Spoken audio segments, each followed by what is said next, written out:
Friends ఈరోజు వచ్చేసి Raichur TTC ground దగ్గర అయితే ఉన్నాను. ఇక్కడ ఇన్స్టాగ్రామ్ లో మా ఫ్రెండ్ సూర్య అనే అతను ప్రాంక్ చేయబోతున్నా. ఈ క్యారీలో వచ్చి పాము ఉందన్నమాట. ఇప్పుడు లోపల అతన్ని సర్ప్రైజ్ చేద్దాంలేండి. ఫ్రెండ్స్ ఇప్పుడైతే యోగా సెంటర్ దగ్గర అయితే వచ్చినాను. సూర్య అనే పిల్లడు ఇక్కడే దగ్గరలో ఉన్నాడంట. వచ్చిన తర్వాత ఈ క్యారీ ఇద్దాం. ఇది సూర్య వచ్చేస్తున్నాడు. ఏం సూర్య టిఫిన్ చేసినావా? నువ్వు చేయలేదేమో అని ఇడ్లీ తెచ్చిన. ఓపెన్ చేయి.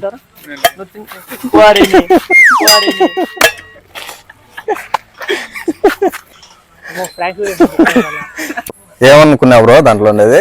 ఇడ్లీ అనుకున్నా బ్రో. చూడండి ఫ్రెండ్స్, పాము రియల్ పాము లాగా అనిపిస్తుంది. అతను ఓపెన్ చేసే వరకు కూడా నిజంగానే ఇడ్లీ అనుకున్నాడు. పాముని అసలు ఎక్స్పెక్ట్ చేయలేదా? నచ్చినట్టయితే లైక్ చేయండి మరియు ఫాలో చేయండి. నీ ఐడి చెప్పు. సూర్యబాబు హియర్ అనేది ఇన్స్టాగ్రామ్ ఐడి కూడా ఫాలో చేయండి. సో నెక్స్ట్ రాబోయే వీడియోస్ వచ్చేసి ఇద్దరం